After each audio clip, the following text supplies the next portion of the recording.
Patay ang rider o isang rider po ng motorsiklo matapos siyang mabangga at magulungan ng truck sa Cainta, Rizal. Damay rin ang isang garbage truck at isa pang motorsiklo. Balitang hatid ni EJ Gomez.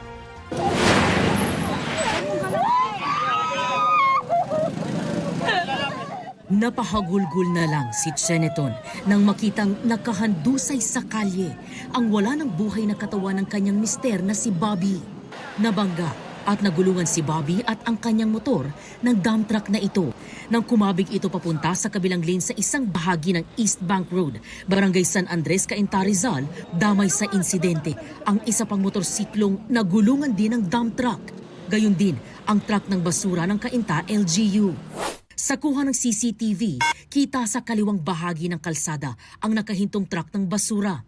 Nang tumawid sa linya nito, ang dump truck at saka bumangga. Kumain siya ng line dito sa papunta sa amin. Ngayon may marami silang motor na magkakasunod eh. Dito po sila nagsalpukan dito, tapat na to. Hanggang sa nakalagkan na po. Yung isang driver ng motor, tumalon siya. Diyan siya pumasok sa ilalim. Umuungol kasi nakatagilid. Masakit siguro yung katawan niya. Kaso yung paa niya nakalabas sa truck. Kaya sinabihan ko siya na, "Ma'am, okay lang po na iurong ko yung paa niyo kay baka masagasaan ng sasakyan."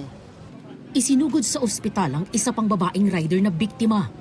Ayon kay Cheneton, pauwi na ang kanyang mister mula sa maghapong pamamasada nang mangyari ang aksidente. 8 or 9 po kasi yun, umuwi na siya. Galing siya, dumaan pa siya bumili ng gamot kasi may sakit po yung bulsa. Nasa kustodiya na ng Cainta Police ang driver ng nakabanggang truck. Attorney na nga lang namin ang nakausapin nyo. Ano po ba talaga tayo ang nangyari? Kwento nyo lang po. Wag na. Attorney na lang.